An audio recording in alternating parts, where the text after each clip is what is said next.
네, 한 주도 평화롭게 잘 보내셨습니까? 네, 오늘 함께 이 마태복음 말씀 나눌 때에 하나님이 주시는 은혜와 평화가 가득하기를 빕니다.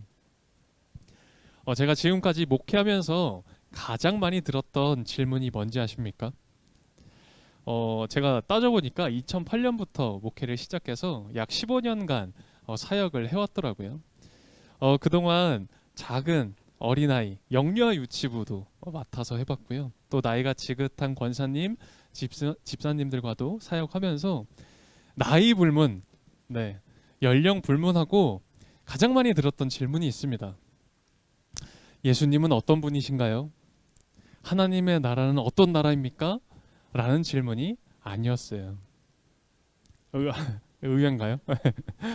그런 질문이 아니라 제가 어떤 선택을 해야 나아지겠습니까? 제가 이걸 어떻게 하면 성공시킬 수 있을까요? 라는 그런 질문을 저에게 참 많이 하셨습니다. 제가 이렇게 나이 어린 목회자가 얼마나 삶의 경험이 있다고 그걸 다 알겠습니까? 그래서 솔직하게 모른다. 그리고 같이 기도하자. 그렇게 늘 대답을 드리곤 했습니다. 오늘 우리가 본 마태복음도요. 제자들의 질문으로 시작합니다. 제자들이 이런 질문을 합니다.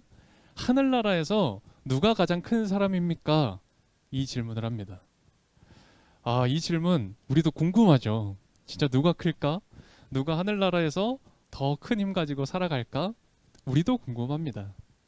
이 질문 자체는 잘못된 질문이 절대 아니죠. 우리도 알고 싶은 질문입니다. 그런데 이 제자들의 의도를 생각해 보면, 이 질문의 의도를 생각해 보면 이 질문은 아주 세속적인 질문이었습니다. 이 제자들은요, 이 당시 자신들이 살아갔던 이 세상처럼 하늘나라에도 높은 자리에 앉는 사람이 있고 낮은 자리에 있는 사람이 있다라고 생각했습니다. 그리고 이 질문의 의도가 제가 세속적이다라고 말씀드린 이유는 이 마태복음 20장의 이후에 일어난 사건 때문입니다. 아마 여러분들도 기억하실 텐데요. 이 예수님의 제자 두 명이 야고보와 요한이라는 이 두 제자가 어머니를 대동해서 예수님께 찾아와 자리를 청탁한 일이 있었습니다. 한 자리 달라는 겁니다. 예수님이 나중에 왕이 되시면 한 사람은 오른편에, 한 사람은 왼편에 앉혀달라 청탁을 했던 것이죠. 이 소식을 들은 나머지 10명의 제자들은 어떻게 됐나요? 분개했습니다. 아니 어떻게 예수님께서 그동안 해주셨던 말씀도 듣고 예수님의 사역을 함께 도우며 살아왔던 제자들이, 다른 사람도 아니고 제자들이 어떻게 그런 잘못된 요구를 할 수 있느냐라고 분개했던 게 아니었습니다. 야 어떻게 그럴 수 있어? 나도 한 자리 차지해야 되는데 왜 너가 먼저 선수 쳐? 그런 분개를 했던 게 나머지 10명의 제자들의 상황이었죠. 하늘나라에서는 누가 가장 큰 사람입니까? 제자들이 아주 세속적인 질문을 던졌고, 그리고 제자들은 예수님께서 세속적인 대답을 해주실 거라 생각했습니다. 그런데 예수님 어떻게 하셨죠? 전혀 다른 방향의 대답을 하셨습니다. 제자들의 관심이 어디 있었죠? 제자들은 자기 자신, 그리고 나의 욕망에 관심을 두고 있었습니다. 제자들의 질문은 결국 내가 좀 큰 사람이 되고 싶은데, 그러니까 쉽게 얘기하자면 좀 떵떵거리면서 잘 살아보고 싶은데 그 무엇을 해야 그게 가능한 겁니까? 라고 질문했던 것이죠. 이 질문을 조금 더 깊이 파고 들어가 보면 이 변변찮은 출신의 제자들, 예루살렘이 아니라 저기 이방에 마치 나사렛 같은 곳, 그리고 중심지에서 벗어난 외곽 지역의 변변찮은 출신의 이 제자들로서는 당시 로마가 통치하던 때, 그리고 이미 이 유대 종교 지도자들이 자리를 차지하고 있던 바로 그때였기 때문에 더 이상 제자들로서는 내가 유명해지거나 좀 높은 자리에 앉을 수 있는 작은 희망조차 가질 수 없는 상태였었죠. 그런데 예수님을 만났습니다. 그리고 예수님이 이 땅의 왕으로 그리고 새로운 세상을 가져오신다라고 알고 깨닫게 되었습니다. 제자들은 희망이 생겼습니다. 아, 새로울 그 세상에서는 나도 한 자리 좀 차지해 볼 수 있겠구나. 그런 욕망을 가졌던 것이죠. 오늘 우리가 마태복음 18장을 봤는데 앞선 16장에서는 이런 장면이 나옵니다. 예수님께서 반드시 내가 예루살렘에 올라가 사람들에게 죽임을 당하고 많은 비난 가운데 있다가 그러다 내가 3일 만에 부활할 것이다 라는 걸 이 제자들에게 먼저 말씀하셨던 장면이 있죠. 예수님의 말씀을 들은 수제자 중에 수제자 베드로는 이렇게 이야기했습니다. 주님, 안 됩니다. 절대로 이런 일이 일어나서는 안 됩니다. 하며 예수님을 말립니다. 예수님을 말렸다라기보다는 예수님께 굉장히 대들었다라는 표현이 조금 더 맞아요. 어떤 해석들을 보면요, 성경의 해석은 아니지만 다른 책의 해석을 보면 이 베드로가 흥분을 해서 예수님 멱살까지 잡았다라고 해요. 베드로가 왜 그렇게 예수님께 대들고 멱살까지 잡았던 것일까? 오늘 생각해 보면 베드로는 깜짝 놀랐던 거예요. 내가 3년 동안 따라다녔던, 그리고 헌신했던, 그리고 앞으로의 새로움을 꿈꿨던 그 마음이 무너질 것 같아서, 예수님이 죽으면 다 그게 끝이 날 것 같아서, 나도 한 자리 좀 차지해보고 싶었는데 그게 되지 않을 것 같아서 예수님께 대들었던 겁니다. 그러자 예수님이 베드로에게 이런 말씀을 하셨죠. 우리가 잘 아는 구절이기도 한데요. 마태복음 16장 23절입니다. 오늘 본문 바로 앞장이에요. 페이지 27페이지일 건데요.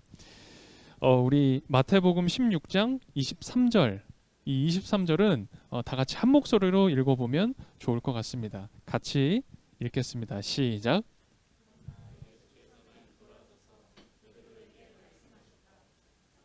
내 뒤로 물러가라. 너는 나에게 걸림돌이다. 너는 하나님의 일을 생각하지 않고 사람의 일만 생각하는구나. 당시 이 사건이 있었던 이 때를 생각해 보면 예수님이 제자들에게 너희는 나를 누구라고 하느냐라고 질문했던 바로 그때였습니다. 그때 베드로가 아주 유명한 신앙의 고백을 했었죠. 어떤 고백이었어요? 선생님은 살아계신 하나님의 아들 그리스도이십니다 라고 고백한 바로 직후에 일어난 상황이었어요. 살아계신 하나님의 아들 예수 그리스도이십니다 라는 이 엄청난 고백을 했는데, 그런데 예수님의 그 죽으심과 부활의 이야기를 들으니 베드로가 생각했던 미래와는 전혀 다른 이야기를 하시니 베드로는 어떻게 했죠? 예수님께 대들었던 겁니다. 예수님께 반기를 들었던 것이죠.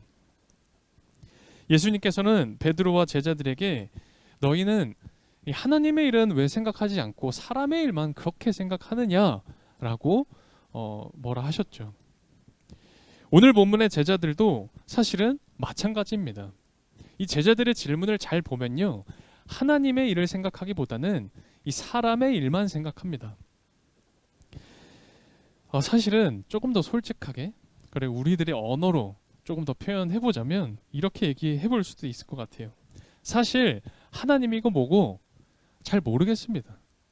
하나님이 뭐고 다 필요 없습니다. 사실은 내 욕망, 나에게만 관심할 뿐입니다. 나만 좀 잘 됐으면 좋겠다라는 게 사실 오늘 본문의 그 깊은 곳에 있는 욕망이지 않을까라는 생각해 봅니다. 하나님이 아닌 나, 그리고 나의 욕망에 더 초점이 맞춰져 있었기 때문에 베드로는 예수님이 틀렸다 이야기할 수 있었던 겁니다. 그래서 예수님께 베드로는 대들었던 것이죠. 이 하나님이 아니라 나에게만, 특별히 내 욕망에만 초점이 맞춰져 있는 사람은 하나님의 뜻은 모릅니다. 하나님의 뜻이 아니라 내 뜻대로 사는 거죠. 우리 얼마 전 사무엘상 말씀을 보며 다윗 얘기를 드린 적이 있습니다. 특별히 다윗이 사울의 위협 가운데에 있을 때 다윗이 혼자 생각했다라는 구절을 몇 주 전에 같이 살펴본 기억이 나실 겁니다. 제가 다시 한번 그 사무엘상 27장 말씀을 읽어드릴게요. 한번 잘 들어보시면 좋을 것 같아요. 다윗이 혼자서 생각하였다. 이제 이러다가 내가 언젠가는 사울의 손에 붙잡혀 죽을 것이다. 살아나는 길은 블레셋 사람의 땅으로 망명하는 것뿐이다. 그러면 사울이 다시 나를 찾으려고 이스라엘의 온 땅을 뒤지다가 포기할 것이며 나는 그의 손에서 벗어나게 될 것이다.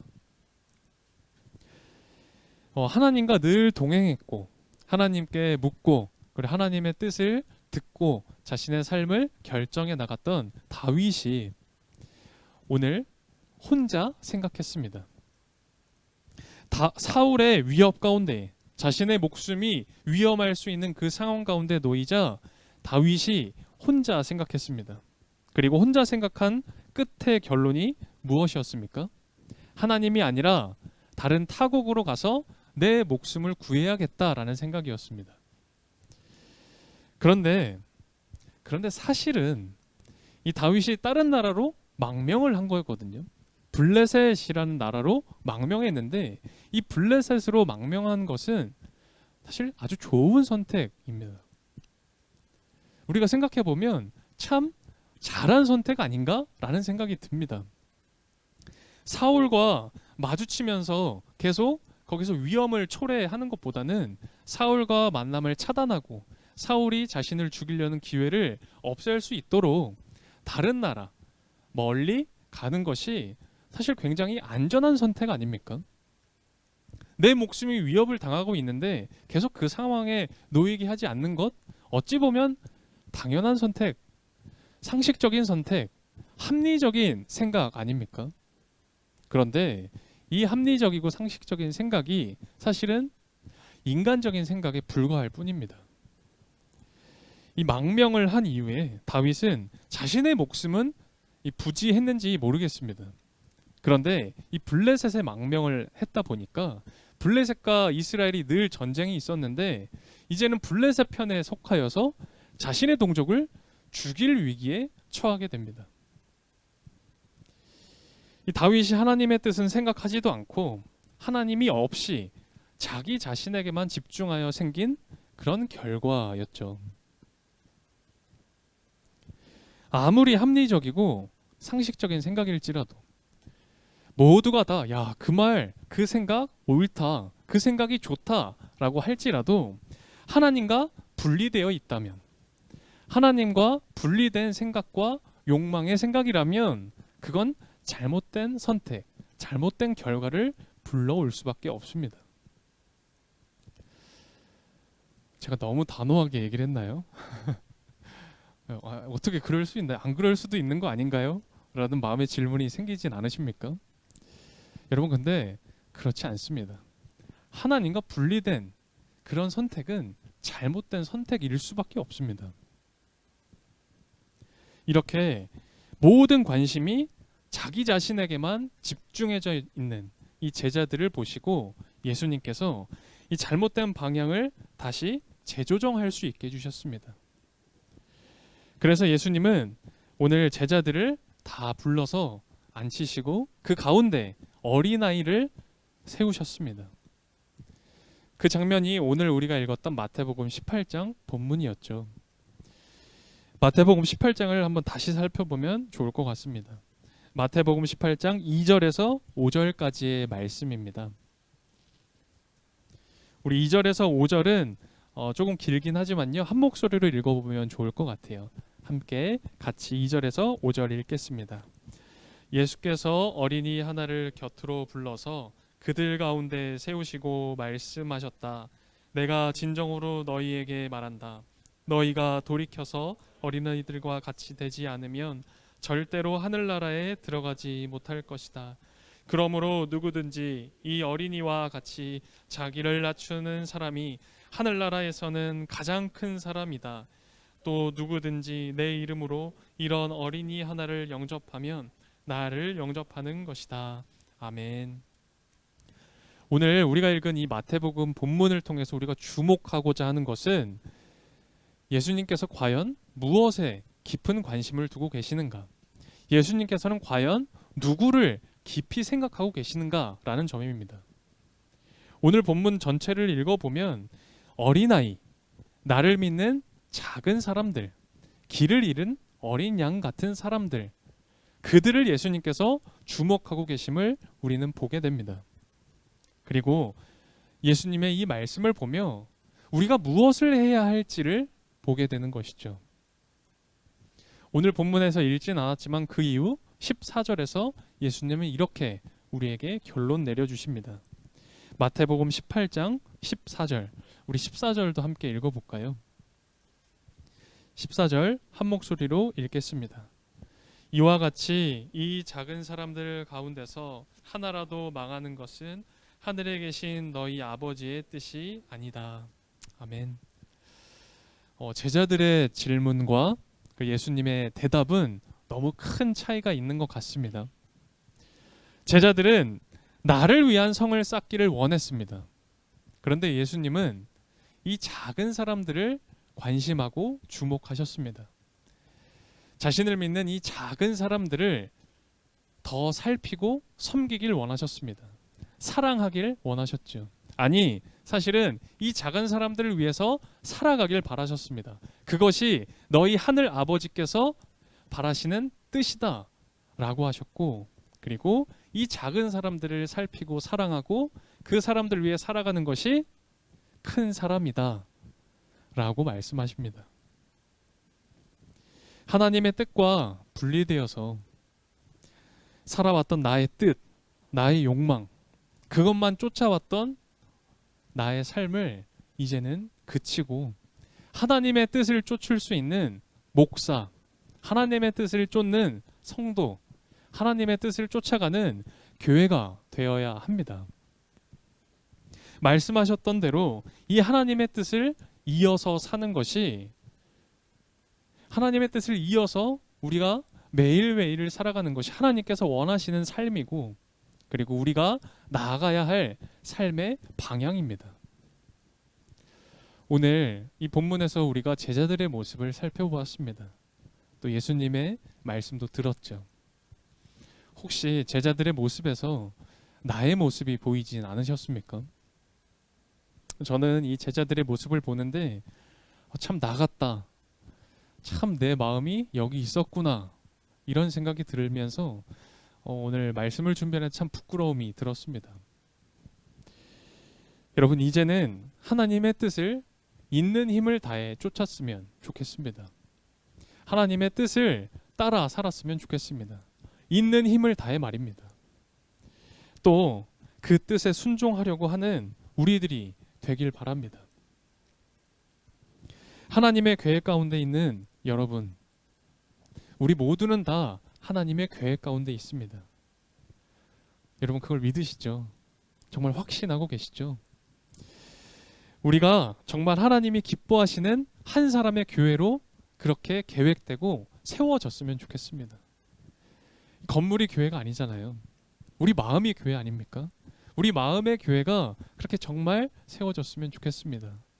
그렇게 하나님을 따르고 또 하나님을 생각하고 하나님께 나아가는 우리 모두에게 주님이 주시는 은혜와 그 평화가 가득하게 임할 줄 믿습니다.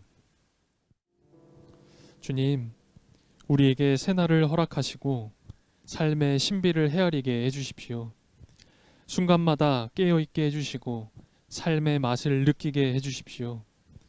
어느 때라도 우리와 함께 하시는 하나님을 알고 사람들 속에서, 상황들 속에서 저에게 말씀하심을 알게 해주십시오. 우리들에게 착한 마음 주셔서 작다 여겨지는 사람들 곁에 있게 하시고 오늘의 말씀대로 주님의 부르심을 따르게 해주십시오. 무엇보다 우리가 이 시간 함께 기도드렸던 것처럼 하나님을 인정하며 살게 해주십시오. 이번 한 주도 우리들과 함께 해주시고 저희들이 주님을 드러내는 삶으로 나아가게 해주십시오.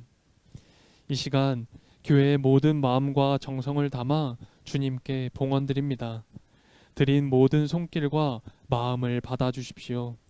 있는 힘을 다해 하나님의 뜻을 찾는 교회로 세우시며 하나님의 뜻을 이어 전하는 한 사람의 오늘 평화교회가 되게 해주십시오. 예수 그리스도의 이름으로 기도드립니다. 아멘.